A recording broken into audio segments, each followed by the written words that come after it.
সদস্য রুমিন ফারহানা যে বক্তব্য রেখেছেন এই সংক্রান্ত বিষয়, এটা privilege of the members of parliament. আরেকজন সদস্য বক্তব্য রেখেছেন, মাননীয় স্পিকার, আমাদের একটা কমিটি তৈরি হয়েছে ইতিমধ্যে।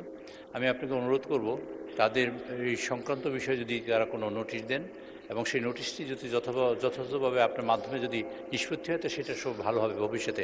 আর একটা বিষয় মাননীয় সদস্যবৃন্দের কাছে আমি আপনার কাছে আপনার মাধ্যমে অনুরোধ করতে চাই, সংসদ সদস্যদের গুরুত্ব এবং জাতি তাকে গুরুত্ব দেয় এবং তাদের প্রিভিলেজ এবং তাদের যে অধিকার সেটাকে এই সংসদ অত্যন্ত গুরুত্ব প্রদান করে।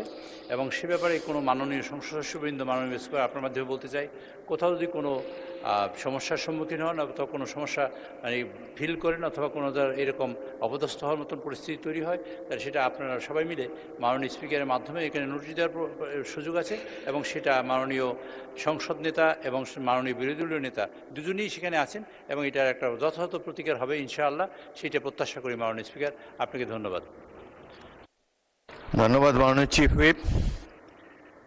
তবে বাংলাদেশের পত্রিকার রিপোর্টের উপরে যদি এখানে আপনারা মোশন আনেন তাহলে সারাদিন এগুলোই করতে হবে। বাংলাদেশের সংবাদপত্র তারা স্বাধীন, তবে প্রেস কাউন্সিল আছে, আমাদের তথ্যমন্ত্রী আছেন, এবং কোনো মাননীয় সদস্যের বিরুদ্ধে মানহানিকর অরুচিকর যদি কোনো বক্তব্য কেউ দেয় তাহলে আপনারা নোটিশ দিবেন, এ ব্যাপারে প্রয়োজনীয় ব্যবস্থা গ্রহণ করা হবে। সংসদের অসীম ক্ষমতা রয়েছে। বিশেষ অধিকারে যে প্রশ্নটি আমি তাকে তুলতে বলেছি, বিশেষ অধিকার প্রশ্নে যে কোনো নাগরিককে তিনি যতই ক্ষমতাধর হন তাকে জাতীয় সংসদে সে বিশেষ কমিটির সামনে উপস্থিত হওয়ার জন্য বাধ্য করা যায়। অনেক ব্যবস্থা নেওয়ার ক্ষমতা আছে, তবে এ ব্যাপারে প্রয়োজনীয় ব্যবস্থা গ্রহণ করা হবে লিখিত নোটিশ দিলে।